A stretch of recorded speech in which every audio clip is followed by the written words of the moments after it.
Россия укоряет режим Байдена за преследование сторонников Трампа и политических диссидентов.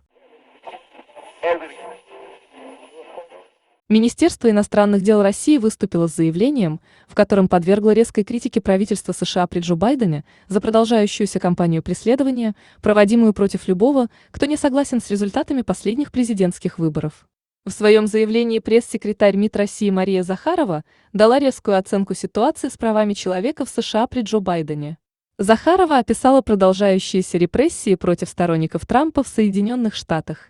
По сообщениям, ФБР возбудило более 400 уголовных дел и запросило более 500 ордеров на обыск и повесток в суд для подозреваемых. Они также предъявили обвинения и задержали около 200 человек. Лишь несколько десятков подсудимых были освобождены под залог или помещены под домашний арест. Остальные подвергаются жесткому давлению, члены их семей и социальных кругов принуждаются к даче удобных показаний. Более того, люди, которым даже официально не предъявлено обвинение, теряют работу, им запрещают пользоваться социальными сетями и публично подвергают остракизму.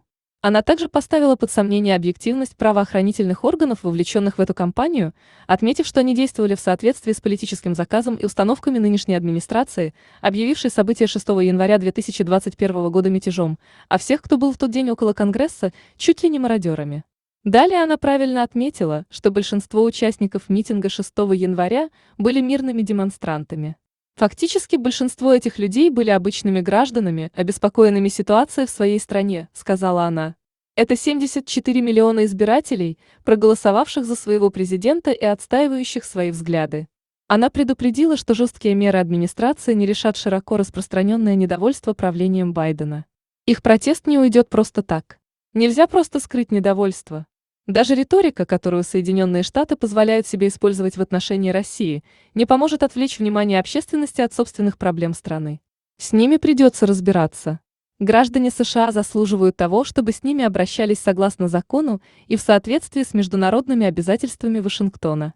Соответственно, затем она призвала Соединенные Штаты уважать основные права человека сторонников Трампа.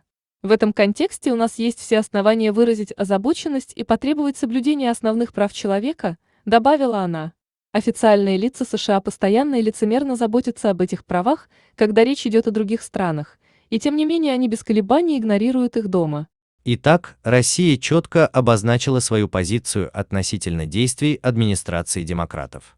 Что еще интересно, Мария Захарова на протяжении всего брифинга ни разу не назвала Байдена президентом США, а вот Трамп был пусть и один раз упомянут ей именно в этом качестве.